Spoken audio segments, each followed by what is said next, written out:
औज़ुबिल्लाहि अब्दुल्ला अपनी ब्रेड खत्म खा रहे हो। बिस्मिल्लाहिर्रहमानिर्रहीम। अस्सलामुअलैकुम। बेटा कल हमने डिस्कस किया था ग्रुप नंबर 7 को। ग्रुप नंबर 7 के कुछ मैंने आपको बताया कि डायटॉमिक होते हैं, बाकी उसकी मैंने आपको प्रॉपर्टीज बताई। उसके अलावा ऑक्सीडेशन, ऑक्सीडाइजिंग एजेंट का हमने कुछ थोड़ा सा डिस्कस किया। आज जो मेरा टॉपिक है वो है ग्रुप नंबर 8 का, ट्रांजिशन मेटल। ग्रुप नंबर 8 से हम लोग स्टार्ट करेंगे। तो ग्रुप नंबर 8 को आपको पता है कि ग्रुप नंबर 8 पीरियोडिक टेबल में इससे नाम दिया गया है नोबल गैसेस का। ग्रुप नंबर 8 को नाम दिया गया है नोबल गैसेस का। दूसरा इसका नाम है, अगर इसको देखा जाए तो इससे इनर्ट ग्रुप बी कहते हैं, इनर्ट गैसेस बी कहते हैं। उसके अलावा अगर देखा जाए तो इसे जीरो ग्रुप बी कहते हैं। ये इसके कुछ ग्रुप के नाम हैं। इसको क्यों इस तरह से नाम दिया गया, नोबल गैसेस का, इनर्ट गैसेस का, या फिर जीरो ग्रुप का नाम इसे क्यों दिया गया, इसको डिस्कस करते हैं हम लोग। सबसे पहली बात कि नोबल गैसेस सारी की सारी जो हैं वो मानो एटॉमिक फॉर्म में, मानो एटॉमिक फॉर्म्स में आपको मिलती हैं। सारी की सारी नोबल गैसेस आपको मानो एटॉमिक फॉर्म में मिलती हैं। ये डायटॉमिक फॉर्म में इसलिए नहीं मिलती हैं क्योंकि मोनोटॉमिक फॉर्म में इसलिए मिलेंगी, जैसे आपके पास हीलियम है, उसके अलावा नियान है, उसके अलावा आर्गन है, उसके अलावा क्रिप्टॉन है, जेनॉन है, रेडॉन है। ये सारी की सारी गैसेस आपको मोनोटॉमिक फॉर्म में मिलती हैं।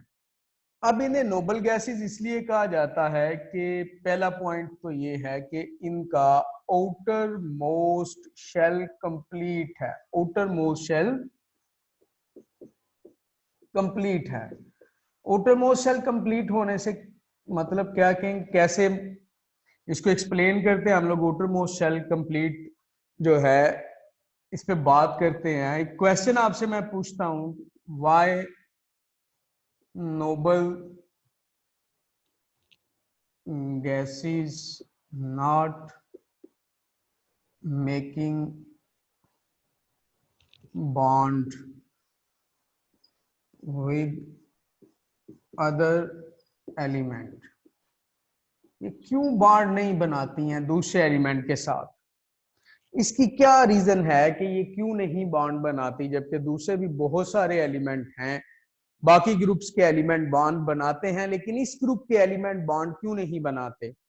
तो मैं आपको पहले ही बता चुका हूं कि अगर आप इनके आउटर मोस्ट शेल की बात करते हैं, जैसे हीलियम है, तो हीलियम का प्रोटॉन नंबर क्या है? 2। तो हीलियम के फर्स्ट शेल में कितने इलेक्ट्रॉन आ जाएंगे? हीलियम के फर्स्ट शेल में 2 इलेक्ट्रॉन आएंगे। कितने इलेक्ट्रॉन आएंगे? 2 इलेक्ट्रॉन। अब फर्स्ट शेल में 2 इलेक्ट्रॉन होंगे तो इसका मतलब कि वो शेल जो है वो क्या होता है? कंप्लीट होगा। जब वो शेल कंप्लीट है तो इसका मतलब कि इसको ना तो इलेक्ट्रॉन एक्सेप्ट कर सकता है, ना ही इलेक्ट्रॉन रिलीज कर सकता है। तो अगर शेल कंप्लीट है तो बॉन्ड नहीं बनाएगा। क्यों नहीं बनाएगा? क्योंकि वो क्या है, शेल कंप्लीट होने की वजह से क्या है, वो स्टेबल है। इसकी वजह से बॉन्ड नहीं बनाएगा, स्टेबल होने की वजह से। अगर आप लोग नियान की बात करते हैं, हीलियम के बाद कौन सा एलिमेंट आता है इस ग्रुप में? नियान की बात करते हैं।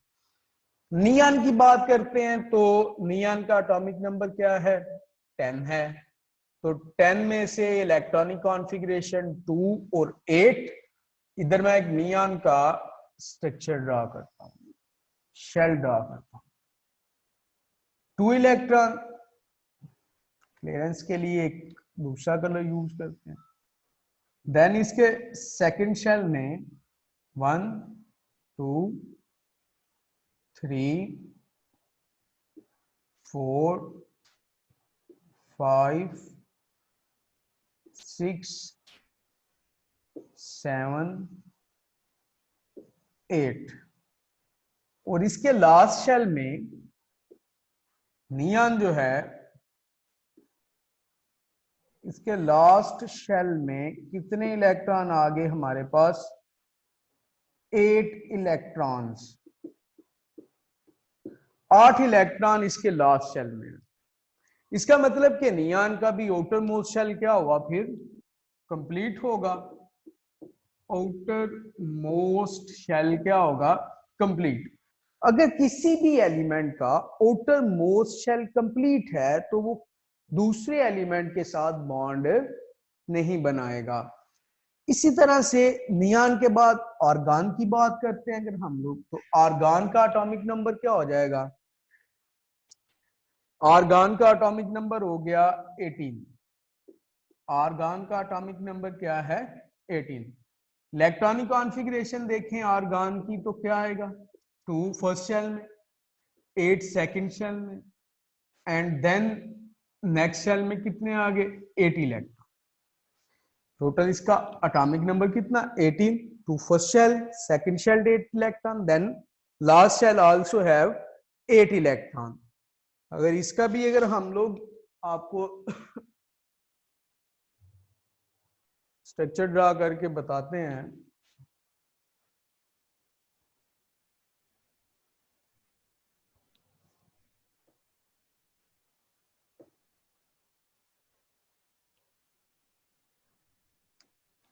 Argon first shell 2 electron, second shell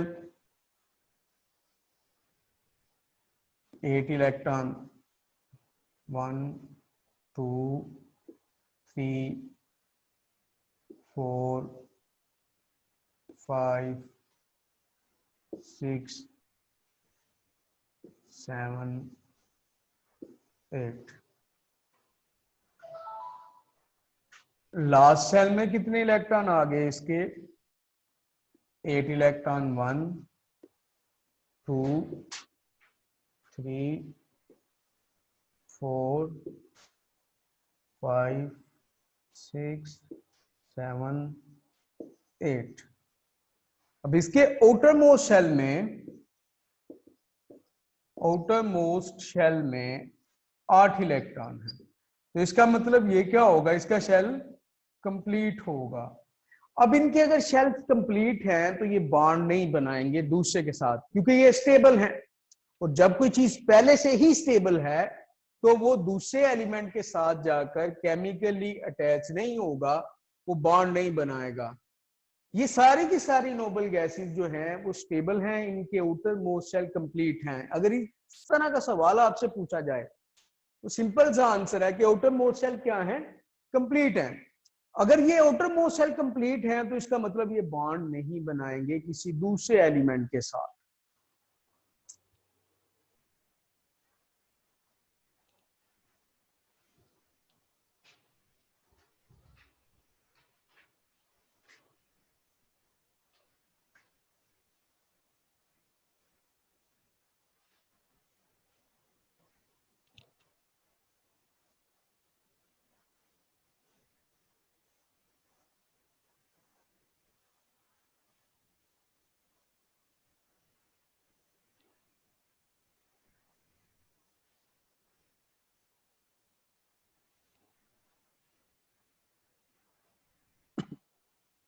भी इनके यूजेस पे बात करते हैं कि इन्हें हम लोग यूज कहां पे करते हैं, नोबल गैसेस के यूजेस कहां पे हैं। हीलियम जो है बैलून में हम लोग इसको यूज करते हैं। हाइड्रोजन को भी हम लोग क्या करते हैं? बैलून में यूज करते हैं।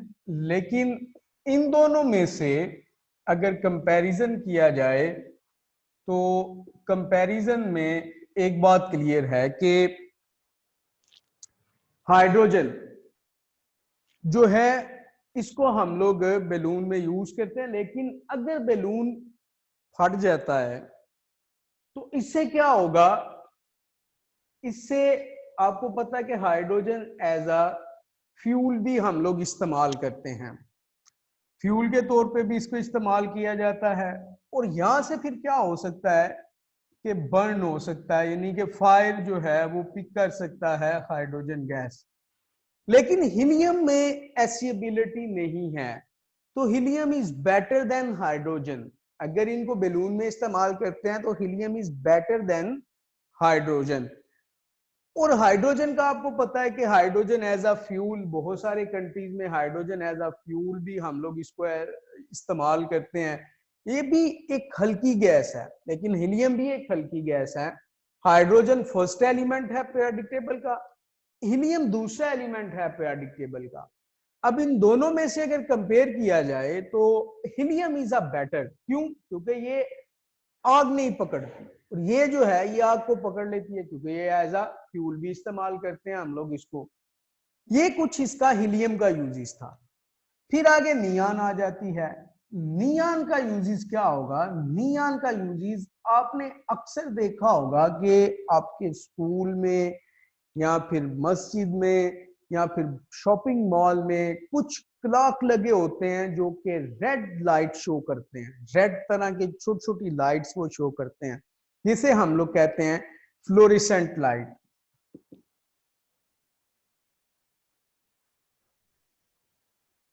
फ्लोरेसेंट लाइट उसे हम लोग कहते हैं। तो वो जो लाइट है फ्लोरेसेंट लाइट, वो नियान जो है वो उसमें नियान के जो हैं गैस वो जो रेड कलर की लाइट शो कर रही होती है वो बेसिकली नियान ही होती है। उसके अलावा नियान फिर आर्गान भी आ जाती है, और आर्गान को हम लोग वेल्डिंग में इस्तेमाल करते हैं। आर्गान को हम लोग किधर इस्तेमाल करते हैं? वेल्डिंग में इस्तेमाल करते हैं आर्गान को। तो नोबल गैसेस में से आपसे सवाल पूछा जा सकता है कि ये यूजेस इनके क्या क्या हैं। एक बात रह गई कि मेल्टिंग और boiling point. Melting point and boiling point. अगर देखा जाए कि मेल्टिंग और बॉइलिंग पॉइंट जो हैं उनको अगर हम लोग देखें तो मेल्टिंग और बॉइलिंग पॉइंट, इन दोनों की अगर हम लोग बात करते हैं, इनके मेल्टिंग पॉइंट की और बॉइलिंग पॉइंट की नोबल गैसेस की, तो नोबल गैसेस चूंकि गैस की फॉर्म में है, तो गैस की फॉर्म में है तो इनके मेल्टिंग पॉइंट और बॉइलिंग पॉइंट बहुत ही लो हैं, बहुत ही कम हैं, नेगेटिव में है। तो जीरो से भी कम है इनके मेल्टिंग और बॉइलिंग पॉइंट। लेकिन हम डाउन द ग्रुप आते हैं तो मेल्टिंग और बॉइलिंग पॉइंट क्या होते हैं? इंक्रीज होते हैं। लेकिन अगेन वही बात कहूंगा कि मैं ये लेस देन जीरो है, लेस देन जीरो, यानी कि जीरो से भी क्या है? ये कम है, लेस देन जीरो है। जीरो से भी ये बहुत ही कम है, इसके मेल्टिंग पॉइंट और बॉइलिंग पॉइंट भी इनके बहुत ही कम है, क्योंकि गैसेस की फॉर्म में, इस वजह से ये बहुत कम इनके मेल्टिंग और बॉइलिंग पॉइंट है। ये कुछ इसकी प्रॉपर्टीज थी जो आप लिख सकते हैं। अगर आपसे क्वेश्चन में पूछा जाए इसकी प्रॉपर्टीज का तो आप ये लिख सकते हैं, क्यों रिएक्ट नहीं करती हैं नोबल गैसेस? क्यों रिएक्ट नहीं करती? क्योंकि इनके आउटर मोस्ट शेल क्या होते हैं? कंप्लीट होते हैं, इस वजह से ये रिएक्ट नहीं करती हैं। पीरियोडिक टेबल में अगर देखा जाए तो राइट साइड पे जो ग्रुप आता है ये सारा ग्रुप नंबर 8 ये नोबल गैसेस का है, और नोबल गैसेस के आउटर मोस्ट शेल कंप्लीट होने की वजह से ये किसी के साथ रिएक्ट नहीं करती। चंद एक एलिमेंट ये बनाती हैं। रिसेंटली स्टडी में आया है कि ये चंद एक एलिमेंट के साथ कोवलेंट बॉन्ड बनाती हैं, लेकिन वो भी 1 से 2 गैस बनाती है, सारी गैसेस नहीं बनाती हैं। उसके बाद मेरा नेक्स्ट जो टॉपिक है वो है ट्रांजिशन मेटल। अक्सर बच्चे ट्रांजिशन मेटल में से कोई भी सवाल आता है तो उस पर वो बहुत ज्यादा कंफ्यूज हो जाते हैं कि ये तो बस हमने थोड़ा सा ही पढ़ा था। इस पे बात करेंगे हम लोग, ट्रांजिशन मेटल। पहली बात करते हैं कि पीरियोडिक टेबल में ट्रांजिशन मेटल की कहां पे प्लेस है। अगर आप लोग ग्रुप नंबर 2 और ग्रुप नंबर 3 के दरमियान में अगर आप लोग देखते हैं तो यहां पर क्या आते हैं? इन दोनों के दरमियान में आते हैं ट्रांजिशन मेटल। इन दोनों के दरमियान में, ग्रुप नंबर 2 और ग्रुप नंबर 3 के दरमियान में जो भी मेटल आएंगे उन्हें हम कहते हैं ट्रांजिशन मेटल कहते हैं, जो ग्रुप नंबर 2 और 3 के दरमियान में आते हैं। तो पीरियोडिक टेबल में ये इसकी प्लेस यहां पर है।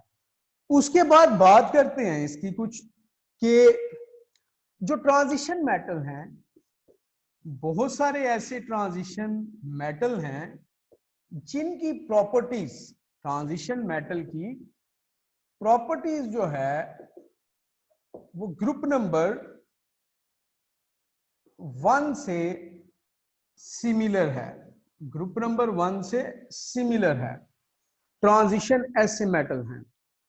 चंद एक प्रॉपर्टीज इनकी सिमिलर हैं ग्रुप नंबर 1 से, लेकिन दूसरी साइड पे ये भी बात मैं कहूंगा कि मोस्टली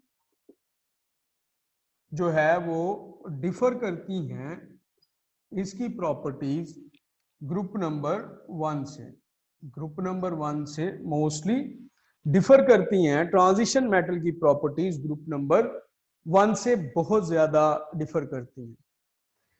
अब यहां पर कुछ एक चीज आ जाती है, ट्रांजिशन मेटल की एक प्रॉपर्टीज है कि इनके मेल्टिंग पॉइंट और बॉइलिंग पॉइंट बहुत ही हाई होते हैं। मेल्टिंग पॉइंट और बॉइलिंग पॉइंट जो हैं इनके ट्रांजिशन मेटल के बहुत ही हाई होते हैं। मेल्टिंग पॉइंट भी और बॉइलिंग पॉइंट के भी ट्रांजिशन मेटल के हाई मेल्टिंग पॉइंट होंगे और बॉइलिंग पॉइंट भी हाई होंगे। अब अगर कॉपर की बात करते हैं तो कॉपर आपके पास है तो 1085 डिग्री जो है इसका मेल्टिंग पॉइंट है। अगर आयरन की बात करते हैं आप लोग तो आयरन का 1540 जो है इसका मेल्टिंग पॉइंट। अगर इसकी बात करते हैं कॉपर की तो इसका मेल्टिंग पॉइंट भी बहुत ही हाई है। और अगर हम लोग बात करते हैं उसकी आयरन की तो आयरन का भी जो है मेल्टिंग पॉइंट बहुत ही हाई है। आयरन का मेल्टिंग पॉइंट भी हाई है और कॉपर का मेल्टिंग पॉइंट भी बहुत ही हाई है। ये दोनों के दोनों ट्रांजिशन मेटल हैं, ये दोनों के दोनों क्या हैं, ट्रांजिशन मेटल्स हैं। ट्रांजिशन मेटल दोनों के दोनों हैं। अब इनके बॉइलिंग पॉइंट पे भी बात हो गई हमारी। अब इसके बाद ये डिफर कैसे करती हैं ग्रुप नंबर 1 से। ग्रुप नंबर 1 से ये डिफर इसलिए करती हैं कि अगर हम लोग देखें ग्रुप नंबर 1 से ये कैसे डिफर करती हैं, तो ग्रुप नंबर 1 से ऐसे डिफर करती हैं, दे show more than one oxidation state. क्या कहती हैं, show more than one oxidation state, एक से ज्यादा ऑक्सीडेशन स्टेट ये शो करती है। अगर ये एक से ज्यादा ऑक्सीडेशन स्टेट शो करती हैं तो अगर हम लोग इनको देखें तो यहां पर अगर आप देखो तो कॉपर ऑक्साइड, यहां पर जो कॉपर की ऑक्सीडेशन स्टेट है वो क्या है, +1 है। कॉपर की ऑक्सीडेशन स्टेट क्या है, +1 है। अगर आप देखते हो CuO, cuprous oxide, copper oxide, यहां पर कॉपर की ऑक्सीडेशन स्टेट क्या है, +2 है। अब देखो कि ये more than one oxidation state show करती हैं। एक तो ये ग्रुप 1 से इनका डिफरेंस आ जाता है कि ये एक से ज्यादा ऑक्सीडेशन स्टेट शो करती हैं। अगर सिमिलैरिटी की बात की जाए तो ये भी इलेक्ट्रॉन लूज करती हैं, ग्रुप 1 भी इलेक्ट्रॉन लूज करता है और इनके पास भी +1 ऑक्सीडेशन स्टेट है और ग्रुप 1 के पास भी +1 ऑक्सीडेशन स्टेट है। तो ये कुछ सिमिलैरिटीज हैं, लेकिन ये डिफर कहां पे करती हैं कि एक तो पहली बात कि इनकी more than one oxidation state है, जो मैंने अभी आपको बताया। अगर दूसरा कोई एलिमेंट हम लोग डिस्कस करते हैं, दूसरा कोई भी एलिमेंट है, अगर यहां से देखें कि आयरन, आयरन की अगर बात की जाए तो आयरन भी एक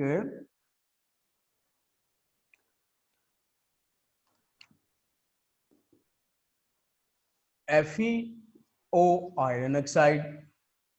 यहां पर आयरन कौन सी स्टेट शो कर रहा है? +2। अगर यहां पर हम लोग देखते हैं Fe2O3, यहां पर आयरन कौन सी स्टेट शो कर रहा है? यहां पर आयरन स्टेट शो कर रहा है +3। अब यहां पर देखो कि यहां पर +2, यहां पर क्या आ गया? +3। यहां पर अब देखो इसकी दो ऑक्सीडेशन स्टेट हैं आयरन की, तो इस लिहाज से भी ये इसकी प्रॉपर्टीज भी है और ये डिफर भी करता है दूसरे ग्रुप से। और उसके अलावा अगर देखो तो ये कलर कंपाउंड है, ये सारे के सारे कलर मेटल्स हैं, इनके अपने कलर हैं। ठीक है, ग्रुप 1 का तो सिर्फ ग्रे कलर है, लेकिन ये सारी की सारी मेटल के कलर हैं। इन्हें ट्रांजिशन मेटल जो हैं, एक तो ये कलर कंपाउंड है, ये कलर शो करते हैं। दूसरी बात आ जाती है ये more than one oxidation state जो हैं ये शो करती हैं। दो प्रॉपर्टीज आपके पास आ गई। अगर आपसे पूछा जाता है, किसी तरह का भी कोई सवाल पूछा जाए, तो आप ये उसे बता सकते हैं कि ट्रांजिशन मेटल जो है more than one oxidation state show करती हैं, और दूसरा क्या है कि ये कलर कंपाउंड है, कलर मेटल है, हर एक का अपना अपना एक कलर है मेटल का। अब जो मैं लास्ट पे आपसे बात करना चाहता हूं कि इन्हें हम लोग यूज कहां पे करते हैं, तो यूज इन्हें हम लोग एज अ कैटालिस्ट भी यूज करते हैं, एज अ कैटालिस्ट भी यूज करते हैं। ये बायो के स्टूडेंट्स को थोड़ी सी बात जरा कैटालिस्ट की ज्यादा पता होगी, लेकिन जो कंप्यूटर के स्टूडेंट हैं उन्हें थोड़ी कम पता होगी कैटालिस्ट की बात। कि बायो में बहुत सारे कैटालिस्ट यूज होते हैं, एंजाइम्स वगैरह, लेकिन केमिस्ट्री में, कंप्यूटर में तो आपको पता है एक डिफरेंट सब्जेक्ट है। तो कैटालिस्ट पे थोड़ी सी बात करते हैं हम लोग कि कैटालिस्ट क्या होते हैं। कैटालिस्ट बेसिकली क्या करते हैं? रिएक्शन को स्पीड अप करते हैं, स्पीड अप करते हैं, रिएक्शन की स्पीड को इंक्रीज करते हैं। जितने भी कैटालिस्ट हैं वो सारे के सारे रिएक्शन की स्पीड को इंक्रीज करते हैं। और दूसरी चीज, कैटालिस्ट कभी भी इटसेल्फ यूज नहीं होगा। जब भी आपका रिएक्शन कंप्लीट होगा, इटसेल्फ नो यूज। जब भी रिएक्शन जो है वो कंप्लीट होता है, रिएक्शन कोई भी है वो कंप्लीट होता है, तो कंप्लीट होने के बाद आपका कैटालिस्ट आपको उसी तरह से ही आपको मिलेगा। रिएक्शन जब कंप्लीट हुआ तो कैटालिस्ट आपको उसी तरह से ही मिलेगा जैसे आपने उस रिएक्शन में ऐड किया था। कांटेक्ट प्रोसेस में, हैबर प्रोसेस में, आपको पता आप आयरन कैटालिस्ट यूज करते हैं, आयरन को आप यूज करते हैं एज अ कैटालिस्ट। ऑक्सीडेशन में आप लोग यूज करते हैं वनेडियम पेंटॉक्साइड, आप लोग अक्सर यूज करते हैं। तो ये आयरन जो है ये भी एक आपका ट्रांजिशन मेटल है, वनेडियम जो है ये भी आपका क्या है? ट्रांजिशन मेटल है। आयरन और वेनेडियम और इसी तरह से बहुत सारे ऐसे मेटल हैं जो कि ट्रांजिशन मेटल हैं, और ये more than one oxidation state show करते हैं। और इसका यूजेस भी मैंने आपको बता दिया कि नहीं यूज कैसे करते हैं, कैटालिस्ट में यूज किया जाता है। कैटालिस्ट की भी टाइप होती है, कुछ पॉजिटिव कैटालिस्ट होते हैं जो रिएक्शन को बहुत स्पीड अप कर देते हैं, कुछ नेगेटिव कैटालिस्ट होते हैं जो रिएक्शन को स्लो करते हैं। लेकिन एट द एंड जब कैटालिस्ट सारे के सारे यूज हो जाते हैं तो वो फिर क्या होता है कि जब सारे कैटालिस्ट आप मतलब कैटालिस्ट आपने रिएक्शन में ऐड किया तो उसने क्या करना है? बेसिकली रिएक्शन को स्पीड अप करना है। मतलब ये आपका एक रिएक्शन आप करवा रहे हैं, तो यहां से आपका रिएक्शन अगर स्टार्ट लेता है, इतनी एनर्जी चाहिए उसको, ठीक है, स्टार्ट होने के लिए। कैटालिस्ट जब आप ऐड करते हैं तो उसकी एनर्जी कम हो जाती है। यहाँ पर फिर देखो इतनी एनर्जी आ रही है, यहाँ पर विदाउट कैटालिस्ट आपकी इतनी एनर्जी आ रही है। तो जो एनर्जी कम होगी, जाहिर सी बात है वहां पर रिएक्शन जो है वो तेजी से कंप्लीट हो जाएगा। और रिएक्शन जो है जब वो स्पीड अप होता है तो उसका जो टाइम है प्रोडक्ट में कन्वर्ट होने का, जो टाइम है वो टाइम जो है वो बहुत ही कम रह जाता है। इसी तरह से निकल एक कैटालिस्ट है जो कि आप हाइड्रोजिनेशन में यूज करेंगे ऑर्गेनिक केमिस्ट्री में। निकल को हम लोग इस्तेमाल करते हैं। प्लाटिनियम एक कैटालिस्ट है, उसको हम लोग इस्तेमाल करते हैं ऑर्गेनिक केमिस्ट्री में, हाइड्रोजिनेशन में हम लोग इस्तेमाल करते हैं। ये सारे के सारे जो हैं कैटालिस्ट जो हैं ये एक्टिवेशन एनर्जी को कम करते हैं। एक्टिवेशन एनर्जी को कम करेंगे तो रिएक्शन जल्दी से स्टार्ट हो जाएगा। एक्टिवेशन एनर्जी क्या होती है? Minimum amount of energy which is required to start a chemical reaction. Energy की कम से कम वो मिकदार जो किसी रिएक्शन को स्टार्ट करने के लिए चाहिए उसे हम एक्टिवेशन एनर्जी कहते हैं। तो विदाउट कैटालिस्ट वो बहुत ज्यादा होती है, लेकिन जब हम कैटालिस्ट ऐड करते हैं तो वो एनर्जी कम हो जाती है। रिएक्शन क्या होता है? स्पीड अप हो जाता है। कैटालिस्ट इटसेल्फ कभी भी यूज नहीं। तो बेटा आज हमने क्या डिस्कस किया? ग्रुप नंबर 8 को डिस्कस किया, ट्रांजिशन मेटल को डिस्कस किया, उसके अलावा कैटालिस्ट मैंने आपको बताए। और अगर ये भी सवाल आपसे पूछ लेते हैं, आपके अक्सर पेपर में सवाल आता है कि ट्रांजिशन मेटल की दो प्रॉपर्टीज को लिखें, तो आप लिख सकते हैं कि show more than one oxidation state. दूसरा आप कलर कंपाउंड लिख सकते हैं। तीसरा लिख सकते हैं मेल्टिंग और बॉइलिंग पॉइंट इनके बहुत ही हाई होते हैं। और उसके बाद अगर आपसे वो पूछ लेता है इसके अलावा कि ये कैटालिस्ट में कौन सा कोई ट्रांजिशन मेटल का नाम बताएं जो कैटालिस्ट में यूज होता है, तो आप आयरन लिख सकते हैं, वनेडियम लिख सकते हैं। ये आप दोनों एलिमेंट को एज अ कैटालिस्ट के तौर पर आप लिख सकते हैं अगर आपसे पूछा जाए तो। बेटा अभी मेरा लेक्चर तो कंप्लीट हो गया, चूंकि आज आपके छोटे छोटे दो टॉपिक थे तो चैप्टर भी कंप्लीट हो गया हमारा। अभी किसी का कोई क्वेश्चन होगा तो मेरे से वो अभी 5 मिनट के बाद क्वेश्चन आंसर सेशन स्टार्ट होगा। हैंड रेज करके आप मेरे से क्वेश्चन पूछ सकते हैं। ओके बेटा, अल्लाह हाफिज।